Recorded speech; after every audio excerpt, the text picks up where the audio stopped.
Christ centred ఫ్యామిలీలోనికి మరొకసారి మిమ్మల్ని ప్రేమపూర్వకంగా స్వాగతిస్తున్నాను. మీరందరూ బాగున్నారా? మీ ఫీడ్బ్యాక్ను బట్టి, మీరు తెలుపుతున్న ఫోన్ కాల్స్ని బట్టి దేవునికి స్తోత్రాలు. ఇంకా మీ కుటుంబాలు బలపరచబడాలి, అనేకులకు షేర్ చేయండి, అనేకులకు ఈ విషయాలను పంపించాలని కోరుకుంటున్నాను. ప్రియులారా, నిన్నటి దినం నుంచి మనం ఒక విషయాన్ని ప్రారంభించాం. రోమపత్రిక 12వ అధ్యాయం 9 నుండి 14 విషయాల్లో 6 కుటుంబాల గురించి. మొదటిది కపటం లేని కుటుంబం.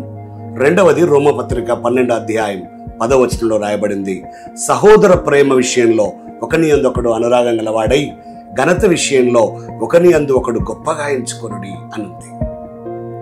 అనురాగం, ఆప్యాయత, ఒకరినొకరు ఘనపరుచుకునే కుటుంబంగా ఉండాలనేది రెండో విషయం. భార్యాభర్తల మధ్యలో కుటుంబంలో అనురాగం, ఆప్యాయత, ప్రేమ ఉండాలి.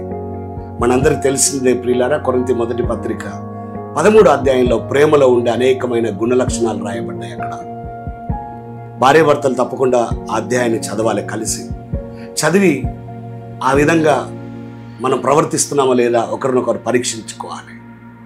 అవసరమైతే అక్కడ ప్రేమ అన్న చోట భార్య పేరు పెట్టి భర్త, భర్త పేరు పెట్టి భార్య ఎక్స్పెరిమెంటల్గా చదువుకోవాలి. అది చాలా అద్భుత రీతిగా ఉంటుంది. మీరు అలా చదివి చూడండి.